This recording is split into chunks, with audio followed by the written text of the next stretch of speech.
Hagamos las maletas. Nos vamos a Austria. Para ser más precisos, a Amstetten, Baja Austria.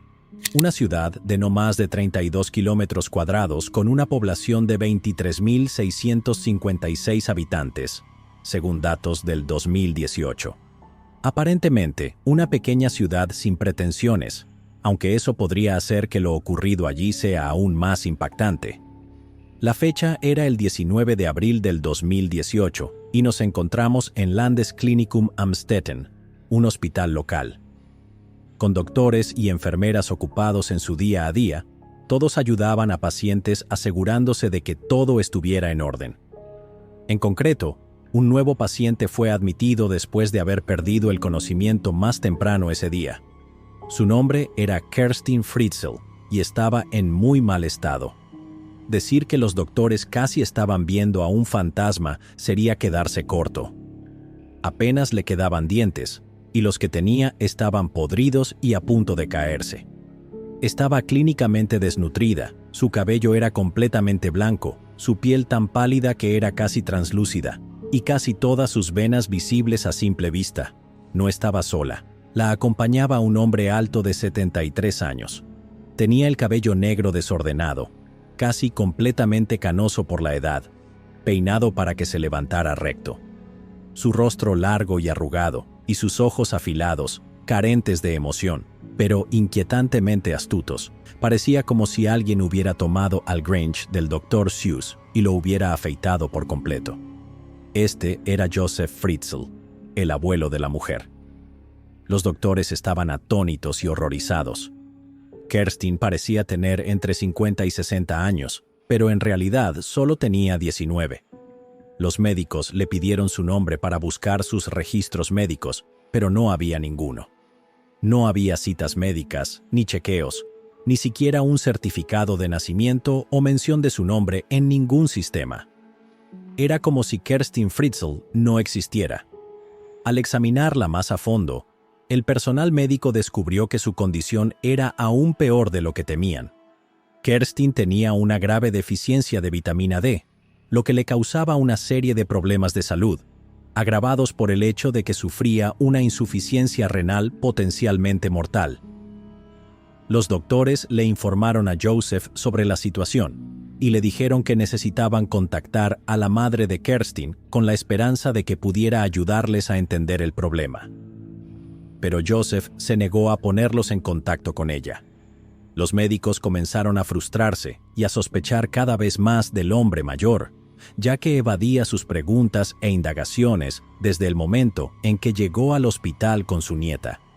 Se negaba a darles explicaciones claras o respuestas directas a sus preguntas. Algo definitivamente no estaba bien.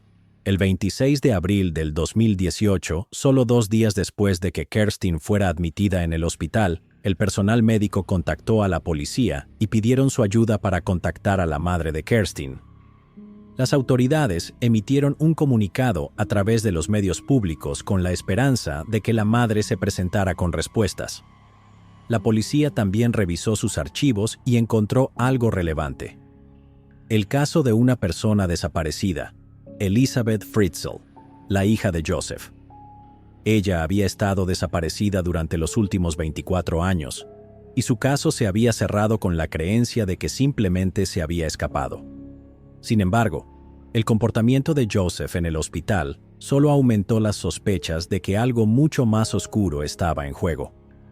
Así que ahora, querida audiencia, acompáñenme una vez más mientras nos adentramos en la oscuridad, mientras descubrimos un secreto tan deplorable que resonó en todo el mundo y sumió a Austria en un estado de shock y disgusto.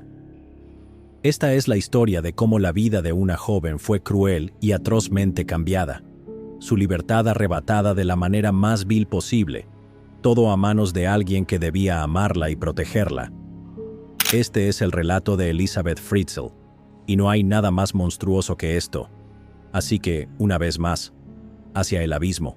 Joseph Fritzl nació el 9 de abril de 1935 en Amstetten, Baja Austria. Hijo único, su padre, Joseph Sr., era un alcohólico que abandonó a su familia cuando Joseph tenía solo 4 años.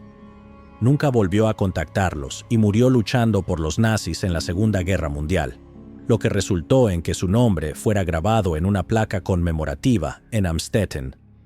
Sí, no fue el mejor comienzo, y solo empeora a partir de ahí. Esto dejó a Joseph al cuidado de su madre, María. Para quienes los observaban desde afuera, parecían tener una relación bastante normal y afectuosa.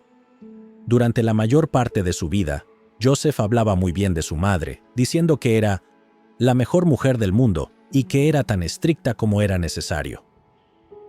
Joseph admitió que María era increíblemente abusiva, tanto verbal como físicamente, y que de niño estaba aterrado de ella. Incluso lo llamó Satanás en múltiples ocasiones. En entrevistas posteriores, Joseph llegó a decir: «Ella solía golpearme. Me golpeaba hasta que yacía en un charco de sangre en el suelo. Me dejaba sintiéndome totalmente humillado y débil. Mi madre era una sirvienta, y ella solía trabajar duro toda su vida. Nunca recibí un beso de ella. Nunca me abrazó, aunque lo deseaba. Quería que fuera buena conmigo». No se sabe mucho sobre su vida hasta 1956. A los 21 años, Joseph conoció y se casó con Rosemary, de 17 años. Las circunstancias de su romance, cómo se conocieron o incluso el apellido original de Rosemary no parecen ser de dominio público, ya que no se puede encontrar nada al respecto. Pero lo que sí se sabe es que compraron y se mudaron a su casa poco después de que el matrimonio fuera oficial. Luego, en 1959, Joseph aceptó que su madre abusiva se mudara con la pareja. Ella terminaría quedándose con él hasta su muerte en 1980. Tengan eso en mente. Habrá un poco más sobre eso más tarde. Durante el curso de su matrimonio, Joseph y Rosemary tuvieron un total de 7 hijos juntos. 3 hijos y 4 hijas. Elizabeth, la cuarta en nacer, nació el 6 de abril de 1966. Durante este tiempo, Joseph completó su educación en una universidad técnica HTL y obtuvo una cualificación en ingeniería eléctrica. Tuvo varios trabajos a lo largo de su carrera y fue un técnico y electricista exitoso y respetado antes de retirarse del trabajo activo en 1995. Todos en el pueblo conocían a los Fritzl y a todos les caía bien y respetaban a Joseph.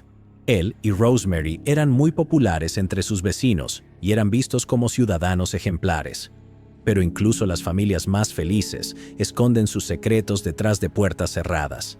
Aparte del abuso evidente y sin sentido, quizás su madre no estaba tan equivocada cuando llamó a Joseph el diablo. En 1967, una enfermera de 24 años estaba en su casa cuando Joseph irrumpió. Sacó un cuchillo y lo sostuvo en su garganta, amenazando con matarla si gritaba o pedía ayuda antes de agredirla. Ese mismo año, fue nombrado sospechoso en el intento de agresión sexual a una mujer de 21 años. Tampoco ayudó que en ese momento hubiera sido reportado a la policía por exposición indecente. Por esto, fue sentenciado a 18 meses de prisión, pero solo terminó sirviendo 12 de esos meses antes de ser liberado. Después de eso, Joseph pareció mantener las cosas en orden, tanto que, gracias a cómo funciona el sistema austriaco, su historial criminal fue completamente borrado después de 15 años, si tan solo hubieran sabido. Porque en 1977, cuando Elizabeth tenía 11 años, Joseph comenzó a abusar sexualmente de su propia hija. Y si eso no te hace sentir escalofríos, Joseph había comenzado a colarse en su habitación tarde en la noche y a abusar de ella repetidamente, todo bajo la nariz de su esposa. No se cree que haya actuado de esta manera con sus otras 3 hijas. Toda su depravación parecía estar dirigida específicamente a Elizabeth. Esto no quiere decir que el resto de su familia estuviera exenta de su tormento, ni mucho menos. Mientras que el mundo exterior lo veía como un padre y esposo amoroso, Joseph era extremadamente abusivo con todos los que vivían en su casa. Tenía frecuentes discusiones a gritos con Elizabeth y otros miembros de la familia, y con frecuencia terminaba golpeando a Rosemary, Elizabeth y sus otros hijos de manera regular. Se dice que Elizabeth recibía lo peor, ya que era la más franca de los niños y no tenía miedo de enfrentarse a él y a sus formas controladoras. mientras que Rosemary y los demás estaban demasiado asustados de él como para hacer algo. Elizabeth tuvo suficiente del comportamiento autoritario de su padre. Después de terminar su educación obligatoria a los 15 años, comenzó un curso para convertirse en mesera. Antes de terminar el curso, ella y su amiga escaparon del trabajo y se fueron juntas, terminando en Viena. Joseph y Rosemary la reportaron a la policía y las dos chicas fueron encontradas solo 3 semanas después. Ella probó un poco de libertad solo para ser llevada de vuelta al infierno que era su hogar. Después de eso, terminó el curso de mesera a mediados de 1984 y le ofrecieron un trabajo en Linz. Todo esto bajo el pulgar abusivo de su padre. Sí, este hombre tenía toda la dulzura de un cocodrilo sediento. Él atormentó a su familia sin fin y ya había demostrado ser un monstruo vil, pero para aquellos que no están familiarizados con la historia en su totalidad, sabemos lo que deben estar pensando. Es claramente horrible, pero ¿cómo se relaciona esto con cómo comenzamos esta historia? Bueno, todo comenzó cuando Elizabeth se escapó por última vez. La fecha era el 28 de agosto de 1983, y al principio parecía un día como cualquier otro. Sin embargo, Rosemary pronto notó que algo estaba muy mal. Elizabeth no estaba por ninguna parte. No había señales de ella en el trabajo y sus amigos no la habían visto en absoluto, lo que preocupó aún más a Rosemary. Sin perder tiempo, notificó a la policía y presentó un reporte de persona desaparecida, poniendo a las autoridades en el caso en tiempo récord. La policía habló con la familia y los vecinos, registraron el vecindario, pero no pudieron encontrar rastro de Elizabeth Fritzl, y como recordatorio, fue alrededor de este tiempo que 15 años habrían pasado y el historial de Joseph habría sido borrado por completo, totalmente eliminado, por lo que la policía no tendría motivos para sospechar de él ni registros que revisar. De todos modos, un mes después llegó la carta. El propio Joseph entregó la carta a la policía con una dirección de retorno marcada como Braunau, Austria. Al abrirla, tanto Joseph como Rosemary confirmaron que era la letra de Elizabeth. La carta era corta, simple y directa. Elizabeth estaba cansada de vivir bajo las reglas de su familia, cansada de vivir bajo las reglas de su padre. Se había ido y ahora vivía con sus amigos. Al final de la carta, decía que, si sus padres o la policía intentaban buscarla, ella se iría del país. Con la carta, la investigación simplemente cesó. No más búsquedas, no más preguntas. Simplemente se detuvo y la policía se ocupó de sus otros deberes. Ahora sí, ella tiene 18 años y es legalmente adulta. Puede hacer lo que quiera, pero incluso entonces, uno esperaría que alguien todavía estuviese preocupado. Incluso Rosemary, su propia madre, simplemente dejó el asunto pasar, incluso después de que Joseph afirmara que creía que ella se había unido a algún tipo de culto. Su razonamiento, porque Elizabeth se estaba volviendo cada vez más interesada en lo sobrenatural y lo oculto. No solo eso no era cierto en lo más mínimo, sino que uno pensaría que la idea de que su hija se uniera a un culto de cualquier tipo sería preocupante. Pasaron 9 años, y el caso de la desaparición de Elizabeth se había enfriado tanto como Alaska. Ella nunca volvió a casa, nunca volvió a escribir, y la vida simplemente siguió adelante. La familia continuó viviendo sus vidas, Joseph continuó haciendo sus vidas miserables, y el único momento en que tenían un respiro de él era cuando pasaba tiempo en su taller en el sótano. Parecían estar contentos con que su hija estuviera por ahí, en algún lugar, haciendo quién sabe qué, simplemente viviendo su vida. Hasta que apareció el primer bebé. En mayo de 1993, Rosemary descubrió algo bastante impactante y peculiar afuera de su casa. Una pequeña bebé en una caja de cartón. La bebé de 9 meses venía con una nota de Elizabeth que decía: «Queridos padres, les dejo a mi pequeña hija Lisa. Cuiden bien a mi niña. La amamanté durante unos 6 meses y medio, y ahora toma su leche del biberón. Es una buena niña y come todo lo demás con cuchara. Aparentemente, esto no levantó sospechas en nadie, y Joseph y Rosemary aceptaron felizmente a la pequeña sin dudarlo.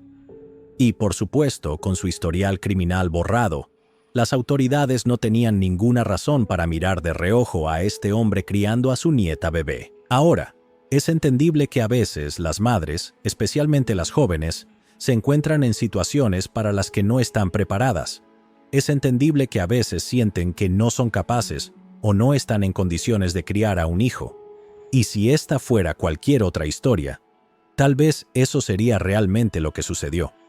Elizabeth quedó embarazada y, después de intentar hacer que funcionara, sintió que no podía criar a su hija de la manera correcta. Y en esos días, muchas mujeres en esta situación no eran vistas favorablemente. Así que pensó que sería más simple que su madre criara a la niña. Pero luego debemos pensar en todo lo que su padre, Joseph, le había hecho, todo lo que la había hecho pasar, y dejó a su hija bajo su cuidado. Es entendible que podría no haberse sentido preparada para ser madre, pero probablemente no hubiera estado de acuerdo con dejar a su bebé al cuidado de su padre, sexualmente abusivo, y luego sucedió 2 veces más. En diciembre de 1994, se encontró un cochecito en la madrugada afuera de la entrada de la casa de los Fritzl. Dentro estaba Mónica Fritzl, de 10 meses, otra de las hijas de Elizabeth. Esta vez no había nota, pero algo aún más extraño sucedió poco después de que apareciera Mónica. Rosemary estaba en casa cuando el teléfono nuevo comenzó a sonar. Al contestar, escuchó la voz de Elizabeth. Sonaba angustiada, pidiéndole a su madre que cuidara de Mónica. Pero algo estaba mal. Al escuchar la llamada, Rosemary se dio cuenta de inmediato de que era una grabación. Esto solo se enfatizó cuando colgó y el teléfono volvió a sonar de inmediato, reproduciendo el mismo mensaje desde el principio. Nada sospechoso, ¿verdad? La segunda cosa que llamó la atención de Rosemary fue que Elizabeth, quien no había estado en casa en 10 años, de alguna manera había obtenido su nuevo número de teléfono, un número que habían cambiado recientemente. Cada vez más extraño. 3 años después, en 1997, sucedió lo mismo.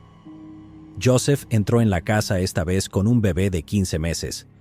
Este era Alexander Fritzl, el hijo de Elizabeth, y aparentemente lo habían dejado en su patio trasero en pleno día sin que nadie lo viera y sin siquiera una carta. Nadie lo cuestionó, nadie pensó en investigar. Los servicios sociales nunca se involucraron.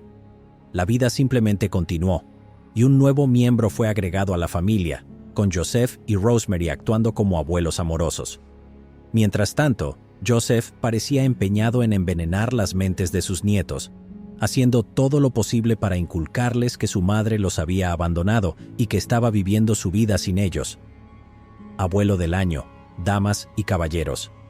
Estamos seguros de que se están preguntando lo mismo. Bueno, esto ha sido muy interesante, pero ¿qué pasó con Kerstin? Comenzamos la historia con ella y nos dijeron que era la hija de Elizabeth, y sin embargo, no fue dejada con sus abuelos, sino que estaba bajo el cuidado de Joseph. ¿Qué está pasando ahí? Bueno, nos gustaría responder eso ahora mismo. Estamos de vuelta en 2008, y Kerstin ha estado en el hospital durante una semana. La policía ha reabierto el caso de la desaparición de Elizabeth, y ahora necesitan encontrarla si hay alguna posibilidad de mantener a Kerstin con vida. Sin embargo, nada parecía tener sentido. No había evidencia de que Elizabeth estuviera vagando por algún lugar, ningún rastro que seguir, ninguna pista que perseguir. Era como si hubiera desaparecido en el aire, y sus hijos eran el único vínculo físico con ella. Joseph fue interrogado una vez más, y se mantuvo en la misma historia. Dijo que Elizabeth se había escapado y se había unido a algún tipo de culto. Sin embargo, no tenía ninguna prueba sólida. Lo que sí tenía era la carta más reciente de Elizabeth, fechada en enero del 2008, que parecía haber sido enviada desde la ciudad de Keematen. La policía, sin embargo, no estaba convencida. Así que llamaron a un experto. Manfred Wolfart, un oficial de la iglesia y un experto en cultos, y fue consultado sobre todas las historias que Joseph les había estado contando durante años. Al analizar todos los detalles, notó dos cosas. Primero, tenía serias dudas de que existiera algún tipo de culto como el que Joseph describía. Y segundo, al examinar la carta más reciente, así como las anteriores, creía que éstas habían sido dictadas y que cada palabra le había sido dictada a Elizabeth mientras escribía. Incluso entonces, la policía no tenía pistas hasta que Elizabeth regresó a casa. Así es, de la nada, el 26 de abril del 2008, Elizabeth Fritzl reapareció, con Joseph a su lado. Pero no estaba sola. Junto a ella estaban otros dos niños, Stefan, de 17 años, y Félix, de 5. Juntos llegaron al hospital buscando una actualización sobre Kerstin, pero no estarían allí por mucho tiempo. El doctor Albert Reiter, uno de los médicos que atendía el caso de Kerstin, dijo que había sospechado de Joseph desde el principio. Tan pronto como Joseph llegó con la misteriosa madre, hija desaparecida, alertó a la policía, y tanto Joseph como Elizabeth fueron separados y detenidos para ser interrogados. Joseph no les dijo nada nuevo a los oficiales, solo la misma vieja tontería, y Elizabeth también se mantuvo bastante callada hasta que la policía le ofreció algo crucial, que nunca más tendría que ver a su padre. Cuando escuchó eso, cantó como un canario y tejió una historia tan impactante que haría estremecer al mundo entero. Prepárense, querida audiencia, esto está a punto de volverse asqueroso. Según Joseph, había solicitado un permiso de construcción para una extensión de su sótano en 1978. Su solicitud fue aprobada y la propiedad fue inspeccionada, pero para entonces, Fritzl ya había comenzado a agrandar su sótano. Esto no era demasiado inusual en ese momento. La Guerra Fría todavía estaba en pleno apogeo, y la amenaza de otra guerra mundial estaba muy presente en la mente de muchas personas, por lo que no se consideraba sospechoso que alguien quisiera convertir su sótano en un búnker en caso de que necesitaran refugiarse allí cuando comenzaran a caer las bombas. El sótano en sí era enorme. Lo había expandido a unos 55 metros cuadrados. Después de las renovaciones y expansiones, el sótano consistía en un largo corredor de 5 metros detrás de la segunda puerta, que conducía a una zona de estar completa con una cocina. Esta habitación tenía dos puertas, una que llevaba más adelante en el corredor hacia un área de baño, que a su vez conducía a dos dormitorios, cada uno con 2 camas. Pero ¿a dónde llevaba esa segunda puerta en la zona de estar? Bueno, llevaba a otra habitación, una con paredes completamente acolchadas, con pisos y techos aislados con espuma para insonorización. Y sí, esto va a ponerse feo. Había 2 puntos de acceso al sótano. El primero era una puerta grande de 500 kilos que conducía al taller de Joseph, que se creía inutilizable debido a su edad y peso. El segundo era una puerta de metal reforzada con concreto y montada sobre rieles de acero, que pesaba 300 kilos y medía 1 metro de alto por 60 centímetros de ancho. Esta estaba escondida detrás de un estante en el taller, protegida por un código electrónico ingresado mediante un control remoto. Si esa última parte no suena ominosa y sospechosa, no sabemos qué más lo haría. El día que Elizabeth había desaparecido, Joseph se acercó a ella y le pidió ayuda. Necesitaba asistencia para bajar y colocar una última puerta en el sótano. Elizabeth accedió, y los dos descendieron juntos a la oscuridad, pasando no por 1 ni 2, sino por 7 puertas.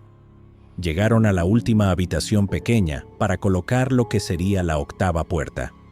Mientras Elizabeth se colocaba en posición y sostenía la puerta para que su padre la ajustara en el marco, no tenía idea de que este gran proyecto de su padre no era un búnker, sino una celda de prisión. Sin previo aviso, Joseph giró la puerta hacia adentro y la cerró de golpe justo en la cara de Elizabeth. Ella cayó hacia atrás, aturdida, dándole a Joseph suficiente tiempo para sacar una toalla empapada en éter. La presionó contra su rostro, y ella intentó luchar, intentó escapar, pero al final fue demasiado. Elizabeth perdió el conocimiento. y Joseph la arrojó dentro de la habitación, cerrando y asegurando la última puerta, tal como siempre lo había planeado. Lo que sucedió después haría estremecer a cualquiera de solo de pensarlo. Con la última puerta instalada, la celda de Elizabeth Fritzl estaba completa. Joseph no perdió el tiempo. Ese mismo día, poco después de que Elizabeth despertara, confundida y sola, su padre regresó y abusó de ella. Luego lo hizo una y otra vez, al menos una vez al día. Bajaba al sótano, habiendo prohibido a Rosemary que lo molestara mientras estaba abajo, y pasaba por las puertas hacia la habitación donde dejaba salir al monstruo, todo a expensas de su hija. Y lo hizo durante 24 años. Esto no fue algo que hizo por capricho, eso está claro. Elizabeth tenía 11 años en 1977 cuando Joseph comenzó a abusar de ella, y al año siguiente solicitó el permiso de extensión. Ella tenía 11 años, y ya había planeado todo esto para mantenerla apartada del mundo, todo para sus propias necesidades. ¿Recuerdan esas cartas? Sí, Elizabeth realmente las escribió, pero su padre la obligó a escribir cada una, con la intención de cerrar la investigación para que nada se interpusiera en su camino. Había pensado en casi todo. Más tarde, cuando fue interrogado al respecto, Joseph simplemente dijo que hizo lo que hizo para controlar sus deseos malvados, y que sin duda había personas por ahí haciendo cosas aún peores que él. Al describirse a sí mismo, Joseph declaró que «Nací para violar y me contuve durante un tiempo relativamente largo. Podría haberme comportado mucho peor que encerrar a mi hija». Pero entonces Elizabeth empezó a quedar embarazada, y cada uno de esos niños eran de Joseph. Cuando el papá también es el abuelo, es suficiente para hacerte querer vomitar. El primer embarazo no salió bien, terminando en un aborto espontáneo en noviembre de 1986. El segundo embarazo fue Kerstin. Ella nació el 30 de agosto de 1988 y se quedó con su madre en el sótano desde el momento en que llegó a este mundo hasta el momento en que fue llevada al hospital. Esto ciertamente explicaba su pobre salud y su impactante apariencia. Stefan fue el segundo hijo de Elizabeth, nacido el 1 de febrero de 1990 y, al igual que Kerstin, permaneció en la oscuridad con su madre hasta ese fatídico día en el hospital. Lisa vino después, nacida el 29 de agosto de 1992. Por alguna razón, Joseph pensó que sería buena idea sacar a Lisa de donde estaba Elizabeth y llevarla arriba, dejarla permanecer a la luz del sol y permitir que Rosemary y él mismo cuidaran de la niña. Tal vez sintió que el sótano estaba demasiado lleno, y esta era una solución fácil. Pero sabemos cómo terminó todo de todas formas. Lisa fue encontrada con una nota de Elizabeth y fue criada pensando que su madre la había abandonado. Una vez llegado 1993, Joseph puso a Elizabeth y a los dos niños a trabajar en el sótano. Recuerden que el sótano terminó siendo de 55 metros cuadrados, pues no fue Joseph quien creó ese espacio. Obligó a Elizabeth y a sus hijos a hacerlo con sus propias manos después de que Elizabeth le rogara que creara más espacio para su familia en constante crecimiento. Tomó años completar esto, y en ningún momento Joseph dejó de agredir a Elizabeth durante el proceso. Pronto, ella quedó embarazada una vez más, y el 26 de febrero de 1994 nació la pequeña Mónica. Se quedó en la oscuridad con su madre hasta que Joseph creyó que era el momento adecuado, después de lo cual también fue llevada arriba para vivir como una persona normal. Para hacer esto posible, Joseph obligó a Elizabeth a grabar ese mensaje de voz para su madre del que hablamos antes. No pasó mucho tiempo para que Elizabeth quedara embarazada de nuevo. El 28 de abril de 1996 dio a luz a gemelos, Alexander y Michael. Como mencionamos antes, Alexander fue llevado arriba una vez que tenía alrededor de 15 meses de edad. ¿Y qué pasó con Michael? Él debe haberse quedado abajo en el sótano con su madre, ¿verdad? Bueno, tristemente no.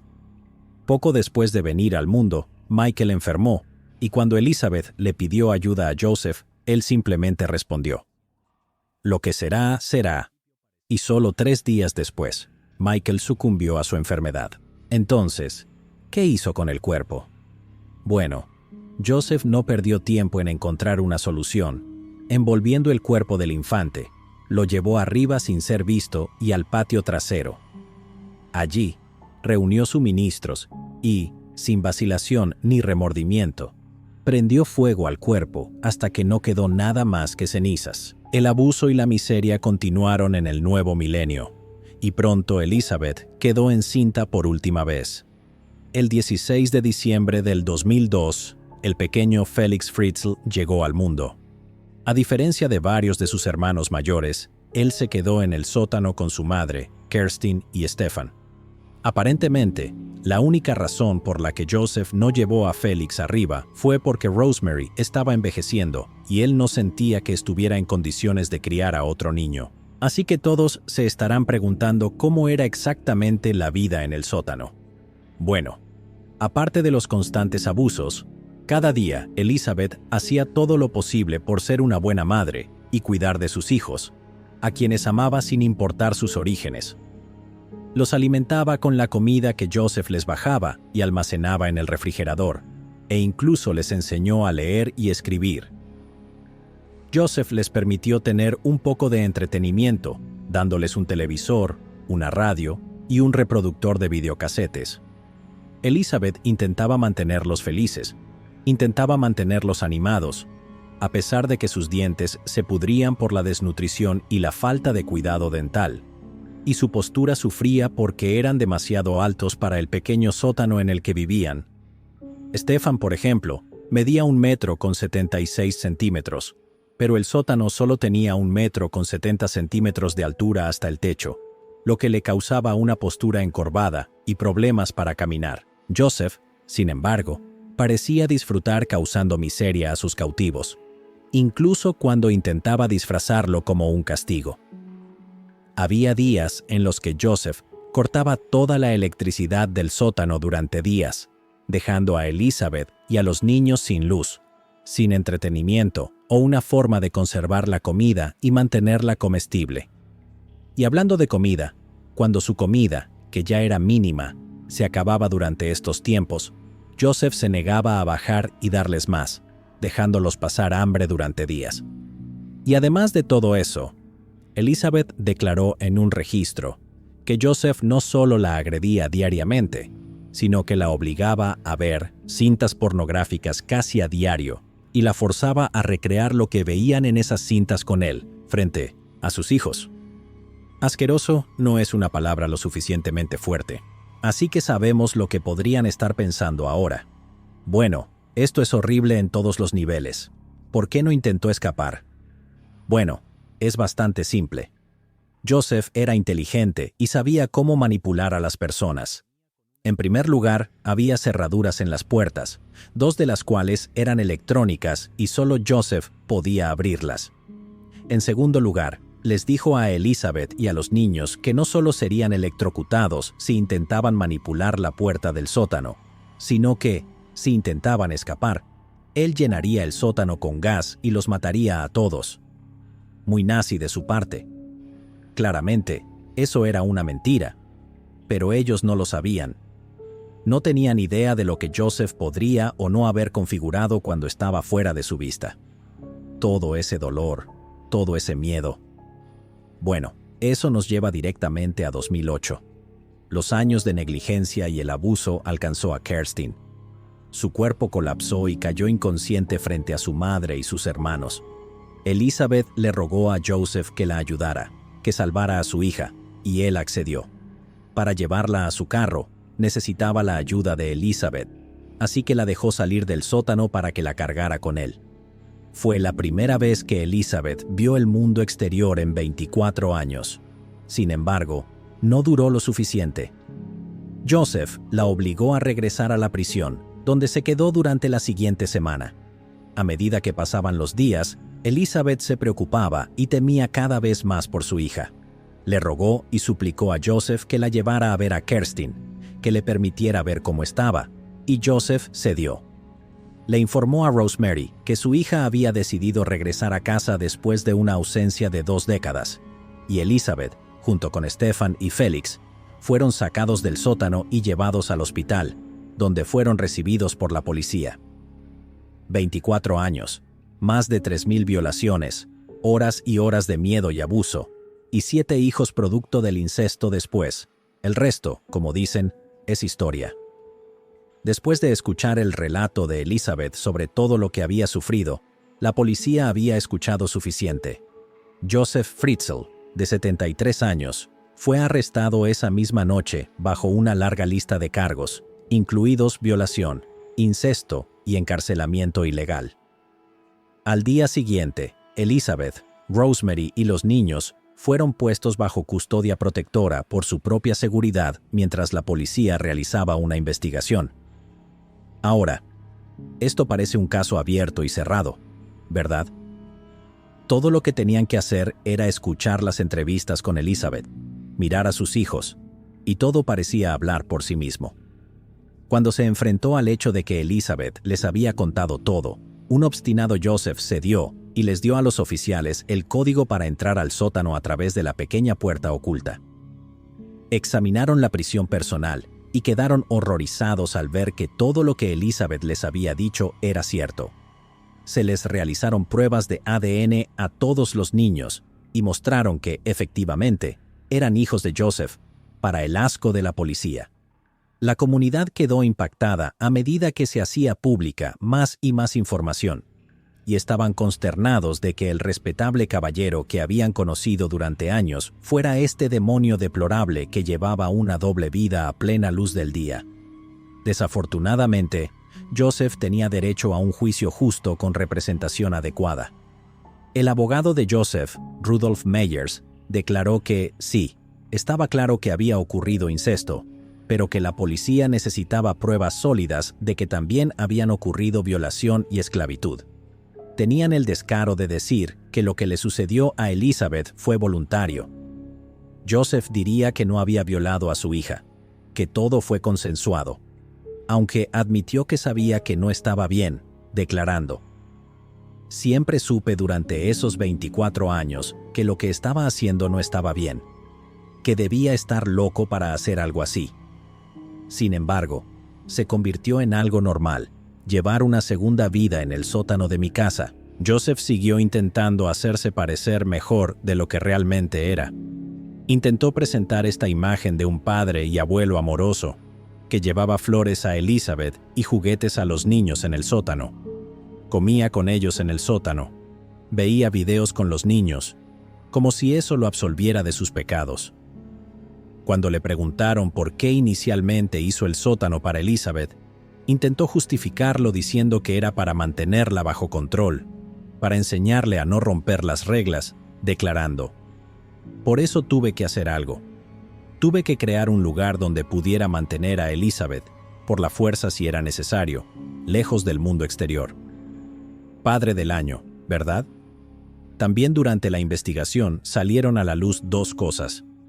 La primera fue el plan final de Joseph para Elizabeth. Según la policía, encontraron una carta que parecía indicar que Joseph habría dejado que Elizabeth y los niños salieran del sótano. Los habría liberado, pero no todavía. La teoría es que se estaba volviendo demasiado viejo para mantener su abuso diario, así que estaba preparando las cosas para que pudiera rescatar a Elizabeth del espeluznante y misterioso culto del que supuestamente formaba parte, regresando a casa con ella como el gran héroe. La segunda cosa fue su madre, María Fritzl. ¿Recuerdan que ella se quedó con Joseph hasta su muerte? Bueno, digamos que Elizabeth no fue la única a quien Joseph mantuvo cautiva. No había amor entre Joseph y María, como se dijo antes. Ella era increíblemente abusiva con él. Así que, con ella ahora bajo su techo, Joseph le devolvió el favor. Comenzó a abusar severamente de su madre, al igual que lo hacía con el resto de su familia, hasta el punto en que, en lugar de que Joseph le tuviera miedo a María, ella llegó a temerle a él. Luego, en un giro oscuro, la llevó al ático, la encerró allí y tapió las ventanas. A partir de ese momento, Joseph les dijo a sus vecinos que ella había muerto, mientras que ella estaba arriba, sufriendo y asustada, sola en la oscuridad.